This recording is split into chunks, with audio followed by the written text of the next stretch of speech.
happens to me all the time.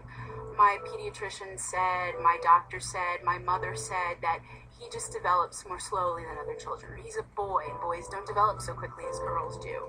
And so we just waited because there was no reason to worry, because no one told us there was reason to worry. And the clock just ticks on. Early intervention is key.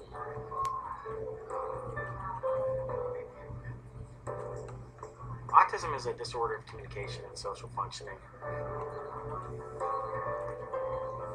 The fact is, we really don't know why autism is increasing, but it absolutely is. Living with autism 24/7 is not easy. Many children with autism exhibit problem behavior. He had absolutely no communication. He would often throw tantrums because he had no way to tell us what he wanted.